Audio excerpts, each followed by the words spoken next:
প্রিয় বন্ধুরা, একটা সময় আমেল মঞ্জিল নামক ভিসা দিয়ে হাজার হাজার লোক এই সৌদি আরবে এসে অনেক কষ্ট করেছে।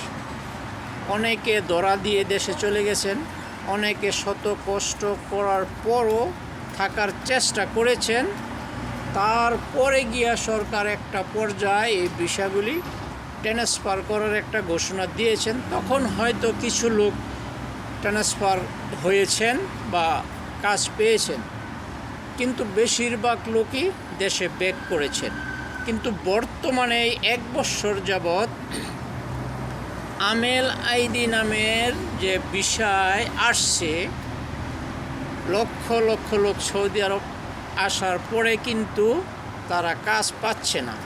ঠিক আছে, সৌদি আরব কিন্তু এখন মনে করেন কাজের চাহিদাটা খুবই কম, সেই তুলনায় লোক অনেক বেশি। ঠিক আছে, এখনও পর্যন্ত হাজার হাজার লোক আমার জানা মতে কাজ পায়নি।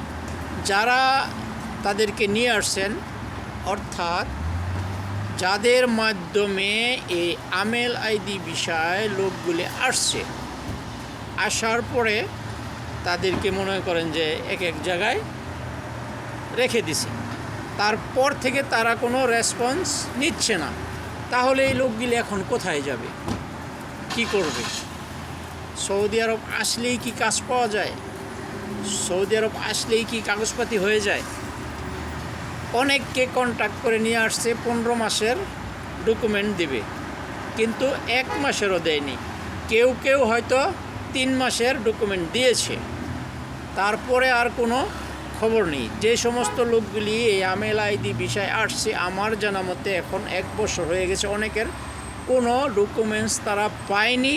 প্লাস যে লোকের মাধ্যমে আসছে তাদেরকে ফোন দিলে তারা ফোনও রিসিভ করে না, তাদের সাথে কোনো যোগাযোগ করে না। এই হচ্ছে বর্তমানে সৌদি আরবের পরিস্থিতি। ঠিক আছে, খোদা হাফেজ।